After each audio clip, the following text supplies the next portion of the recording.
In today's video, we have a trampoline competition. USA versus Japan. So behind me are a bunch of tramp walls in Japan known as Jump Power. And me and Junk Tramp and everyone in the US has seen their videos on Instagram for such a long time, and we've always been super proud of the skills that they're throwing. And we finally get the chance to come out here and train with them and bounce and compete, and I'm super excited.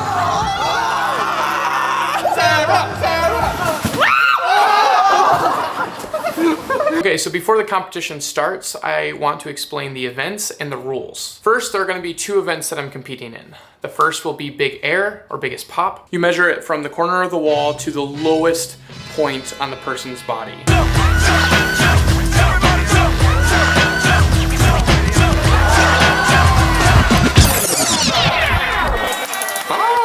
I've heard that no one at Jump Power has touched their head on the ceiling, so that's gonna be my goal.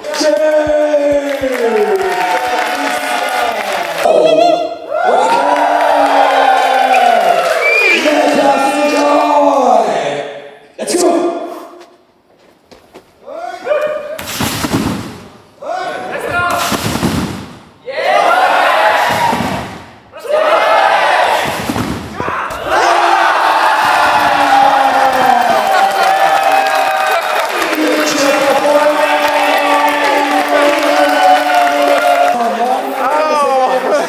The second will be a freestyle battle.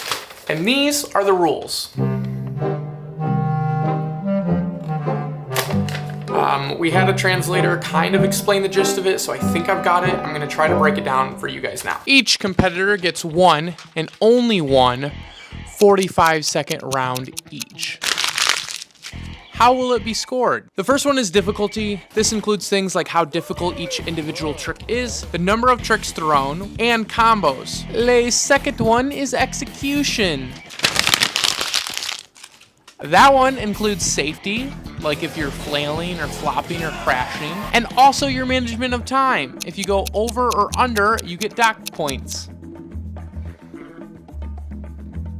Shit, I wasn't supposed to crumple it up yet. The third one is style, which is based on originality, how unique your tricks are, as well as your height.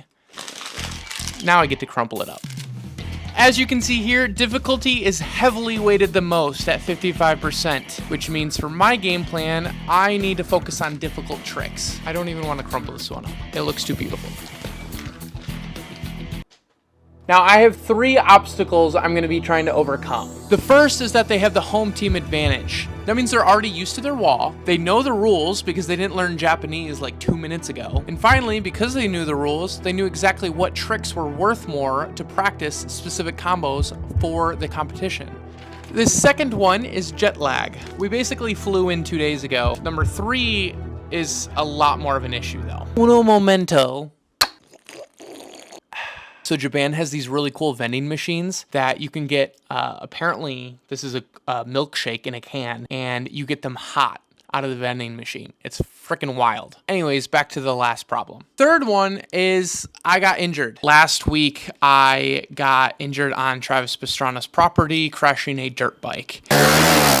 And I will throw up the picture here. So I am still kind of recovering and haven't bounced since. All right.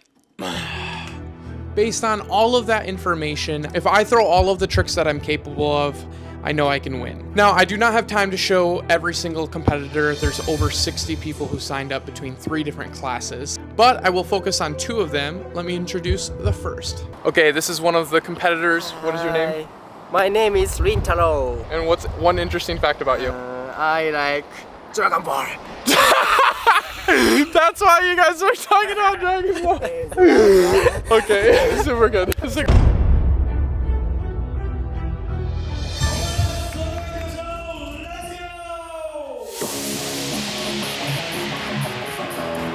So he starts off with what's called a Thomas in the gymnastics world. It's a full twisting cruise duck, and it was banned because of how dangerous it was. That leads him into a 1 in 3 cradle return, which are both pretty difficult skills. It does look like he has to take a couple of recovery bounces though. Then he does a super nice and clean Branny to double pull over. Then he does a dive down into a super clean transition gainer. But unfortunately, he does take a stumble out, so maybe a little dock to the cleanliness portion.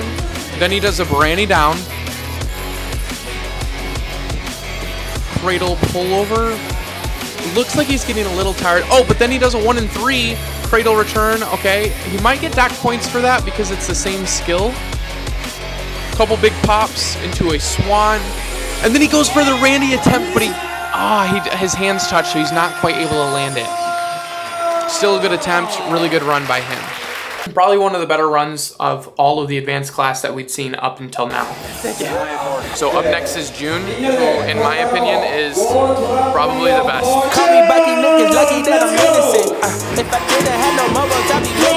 He starts off with a 1 and 3 down, clean return. Big pop. Another big pike pop. A really nice 1 and 3 to Randy ball out. Super, super solid. Dive, cradle. Ooh, an inward straddle gainer. You don't see that trick very often at all. Cradle, pull, full. Nice.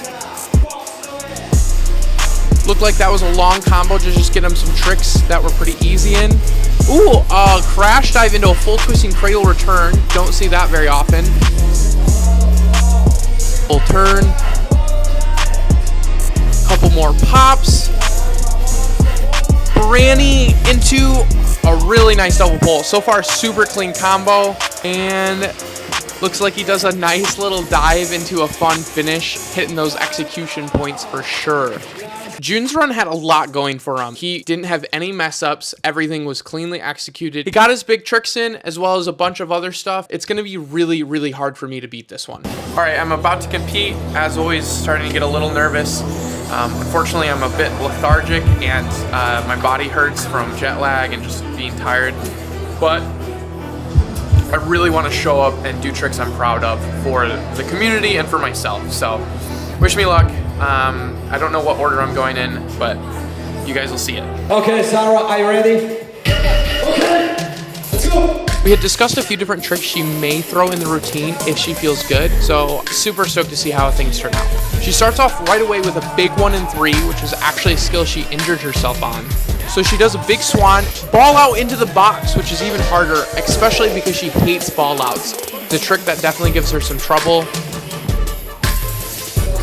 Then she goes for pop into a Jonah to pull over to her butt. We had talked about doing double pullover. It didn't happen, but she had a really nice recovery and save. And the Jonah she only learned a couple days ago. Recovers with the back tuck into a straddle pop, into a walking back straddle. Nice combination there. Full turn. Goes into her seated roll, and then she lands in her signature split finisher move.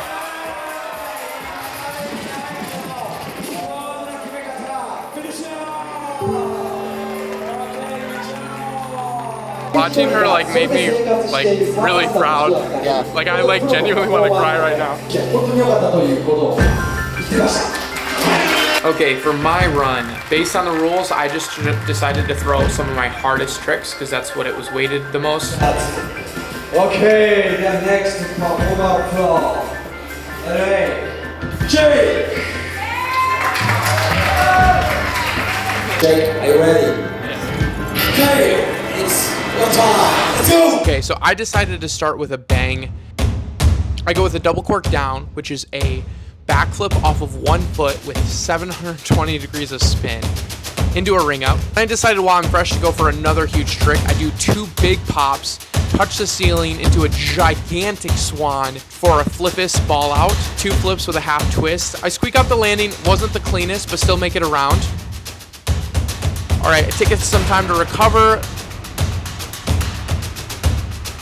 Pop swan into a Randy ball out attempt, and I got lost. I felt a little gassed, I guess. And at this point, I'm a little flustered. I full up, which is a unique trick of mine. Into a walking back pull, into a Barani pullover. Not really what I was going for. I was hoping for the Rudy. At this point, I'm just exhausted, trying to recover and catch my breath for one final big trick.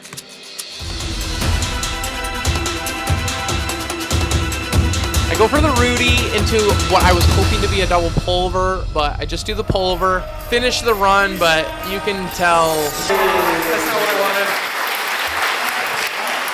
Thank you very much.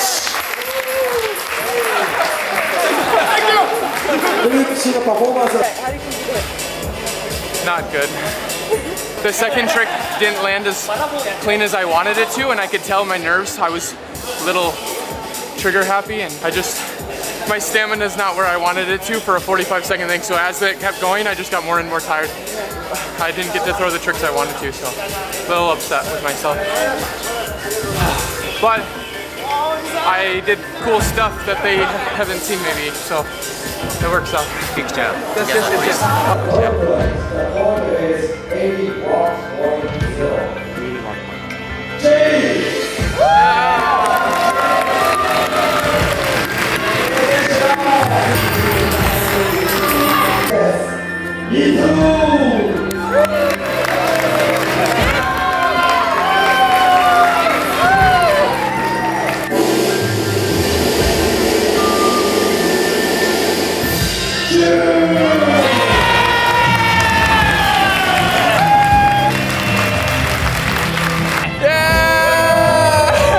That's the end of the video, guys. Thanks for watching.